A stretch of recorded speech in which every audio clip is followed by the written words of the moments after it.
छोटे मियाँ तो छोटे मियाँ, बड़े मियाँ सुभान अल्लाह। जी हाँ, कुछ ऐसी ही कहानी है सादाब आलम और असद की। पहली बार इनके कारनामे जानकर नोएडा पुलिस के पैरों तले भी जमीन खिसक गई थी। रंगा बिल्ला की तरह ये दोनों भी एक बड़े कांड को अंजाम देने की फिराक में थे, लेकिन सादाब और असद अपने मंसूबों में कामयाब होते उससे पहले ही पुलिस ने इन्हें धर दबोचा। और फिर सामने आया एक भयानक सच। इनकी कुंडली जानकर आप भी हैरान रह जाएंगे। दरअसल इन दोनों शातिरों ने अपना एक गैंग बना रखा था।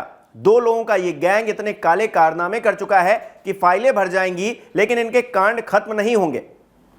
दोनों ही अमीरों की तरह सूट बूट पहनते थे, महंगी गाड़ियों में घूमा करते थे, वीवीआईपीज की तरह एंट्री लेते थे और फिर बड़ी बड़ी चोरियों को अंजाम दिया करते थे। जी हां, असल में ये लोग चोर हैं।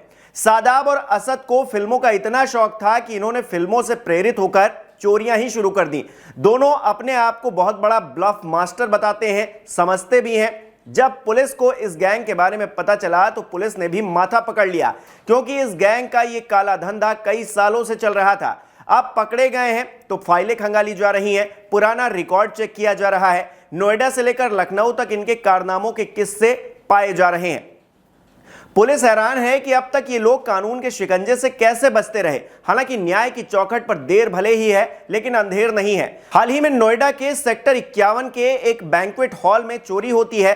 चोरी के सामान में एक युवक का आधार कार्ड भी था, जो उसने अपने मोबाइल के कवर में रखा हुआ था। जब थाने में इस चोरी की रिपोर्ट लिखवाई गई तो पुलिस एक्टिव हो गई। पुलिस ने मामला दर्ज कर छानबीन की और फोन को सर्विलांस पर लगाया। लेकिन सादाब और असद इतने शातिर निकले कि फोन हाथ आते ही सिम कार्ड निकालकर फेंक देते, फोन भी ऑन नहीं करते। लेकिन पुलिस ने भी हार नहीं मानी। सीसीटीवी और फॉरेंसिक डिपार्टमेंट की मदद से सादाब को ढूंढ निकाला। फिर एक दिन पुलिस को चोरों की लोकेशन मिलती है। इन्हें गिरफ्तार करने के लिए पुलिस केंद्रीय विहार सेक्टर 50 पहुंचती है। जब पुलिस इन चोरों के पास पहुंचती है तो वहां का नजारा देखकर सब कोई दंग रह जाता है, क्योंकि यहां सिर्फ एक फोन नहीं था, बल्कि मोबाइल की पूरी दुकान लगी हुई थी। जब पुलिस ने सख्ती दिखाकर इनकी जुबान खुलवाई तो एक चौंकाने वाला सच सामने आया। सादाब और असद ने बताया कि वो दोनों 2017 से लगातार चोरियां कर रहे हैं। इन्होंने कई फिल्मों में देखा था कि चोर सूट बूट पहनते, वीआईपीज की तरह कहीं जाते तो लोगों को शक नहीं होता। अमीर आदमी समझकर लोग इज्जत देते उल्टा। इसी तरकीब को दोनों शातिरों ने अपनाया और चोरी करना शुरू कर दिया। चोरों ने बताया कि ये लोग शादी के सीजन में ज्यादा एक्टिव होते थे। अच्छी तरह से तैयार होकर शादियों में जाते, वहां कमरों में घूमते, जो भी महंगा सामान मिलता उसे उठा लिया करते, चुपचाप वहां से निकलते, जो फोन वो चुराते उसे बंद कर देते, गाड़ी में रखते और फिर दूसरी शादी में पहुंच जाते।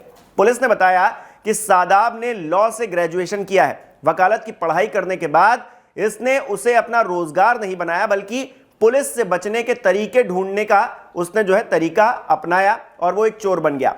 ये दोनों पहले भी चोरी की वजह से जेल जा चुके हैं। नोएडा के अलावा गाजियाबाद, मेरठ समेत कई जिलों में दोनों ने चोरी की वारदातों को अंजाम दिया है। ये हमेशा बड़ी शादियों को निशाना बनाते, चोरी के सामान को बेचते, मोबाइल को सस्ते दाम पर राह चलते लोगों को बेच दिया करते और उन पैसों से ऐश किया करते। गिरफ्तारी के समय भी पुलिस को शातिर चोरों के पास से 20 मोबाइल बरामद हुए हैं।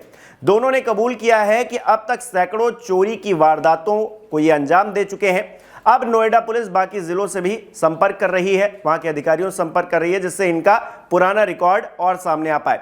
चोरों के पास एक MG हेक्टर भी बरामद हुई है, जिस पर फर्जी नंबर प्लेट थी। आप समझिए किस स्तर के ये चोर हैं, सादाब और असद।